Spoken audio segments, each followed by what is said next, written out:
অনেক মেধাবী শিক্ষার্থীরা জিপিএ 5 পায় এবং এরপর যখন তাদেরকে কেউ জিজ্ঞেস করে আমি জিপিএ 5 পেয়েছি, এটার শুদ্ধ ইংরেজি ট্রান্সলেশনটা কি, অনেকে আসলে এটা বলতে পারে না। কেউ তো আবার বলে যে আই এম জিপিএ 5, অনেকে আবার বলে আই গট জিপিএ 5। দুইটা ট্রান্সলেশনে কিন্তু একদমই ভুল। এই ক্ষেত্রে সঠিক ট্রান্সলেশন জানার জন্য বা সঠিক ট্রান্সলেশন করার জন্য আমাদের দুইটা বিষয় মাথায় রাখতে হবে। প্রথম যে বিষয়টা সেটা হচ্ছে আমি জিপিএ 5 পেয়েছি, কিন্তু আমরা কি আলটিমেটলি জিপিএ 5টা হাতে পাই? না, আমরা জিপিএ 5 অর্জন করি কিংবা স্কোর করি। সো সেই ক্ষেত্রে আমরা বলতেই পারি যে আই হ্যাভ স্কোরড জিপিএ 5। এই ক্ষেত্রে আরেকটা বিষয় মাথায় রাখতে হবে, সেটা হচ্ছে টেন্স।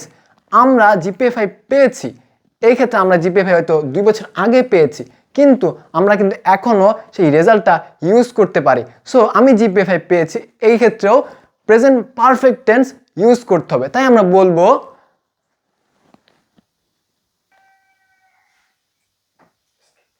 আমরা বলতে পারি I have scored GPA 5।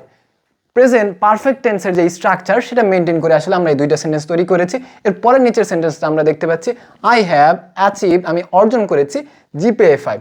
So এর পরবর্তীতে হয়তো তোমাদের আর কখনো ভুল হবে না যে আমি জিপিএ 5 পেয়েছি, এটার সঠিক উচ্চারণ, সঠিক ট্রান্সলেশনটা কি হবে।